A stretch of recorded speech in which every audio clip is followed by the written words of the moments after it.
Wah, lihat teman-teman, Aira lagi asyik makan es krim di taman. Kelihatannya enak sekali ya. Rasa stroberi tapi, aduh, lihat. Es krimnya mulai menetes ke tangannya. Kenapa ya es krim bisa jadi cair begini? Apa teman-teman tahu jawabannya? Yuk, kita cari tahu bersama di laboratorium super canggih milik Rico. Selamat datang di Lab Rico, tempat kita akan memecahkan semua misteri sains yang seru. Hari ini, kita akan menyelidiki kenapa es krim Aira tadi bisa meleleh. Lihat ini. Aku punya sebuah es batu. Bentuknya padat dan keras kan? Sekarang, mari kita letakkan es batu ini di bawah lampu ajaib yang bisa mengeluarkan panas. Kira-kira apa yang akan terjadi ya?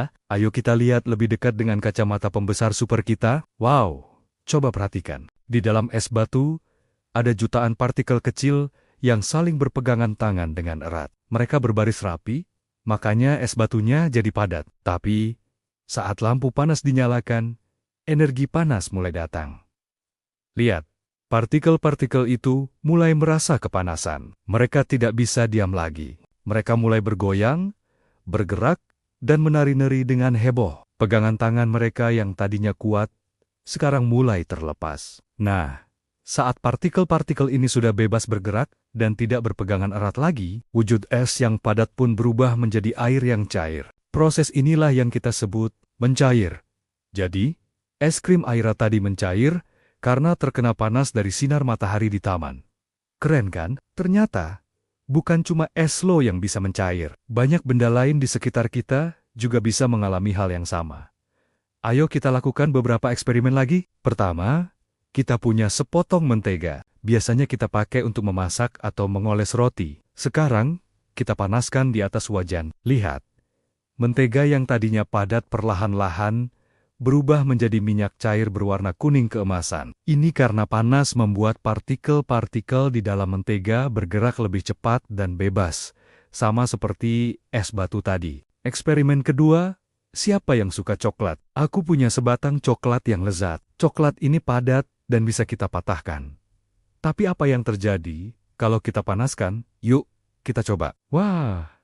Lihat, coklatnya mulai meleleh dan menjadi saus coklat yang kental.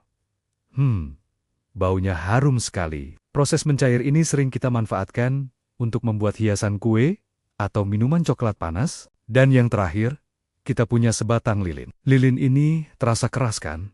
Biasanya kita menyalakannya saat mati lampu. Saat sumbunya dibakar, panas dari api akan membuat lilin di sekitarnya mencair menjadi cairan bening. Cairan lilin ini kemudian akan kembali membeku dan menjadi padat saat suhunya mendingin. Jadi, benda bisa berubah dari padat ke cair, lalu kembali lagi ke padat. Ini adalah siklus perubahan wujud yang sangat menarik. Sekarang, waktunya untuk main game. Di layar ini, aku punya beberapa gambar benda. Ada sendok besi, sepotong keju, batu, dan krayon. Tugas teman-teman adalah menebak mana saja benda yang bisa mencair jika dipanaskan. Ayo kita pikirkan bersama. Sendok besi? Sepertinya butuh panas yang sangat tinggi sekali. Bagaimana dengan keju? Tentu saja. Seperti saat kita membuat pizza, keju akan meleleh dengan nikmat.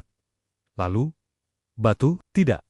Batu sangat kuat dan tidak akan mencair dengan panas biasa. Terakhir, krayon. Betul sekali. Kalau krayon kita panaskan, ia akan meleleh menjadi cairan lilin berwarna-warni. Hebat teman-teman semua pintar. Nah, hari ini kita sudah belajar banyak tentang proses mencair. Mencair terjadi saat benda padat menerima energi panas, membuat partikel di dalamnya bergerak bebas dan berubah menjadi cair. Mulai dari es, mentega, coklat, hingga lilin, semuanya bisa mencair. Sains itu seru dan ada di mana-mana. Ya, sampai jumpa di petualangan Sains Lab Rico berikutnya. Jangan lupa untuk terus penasaran dan bereksperimen. Dadah.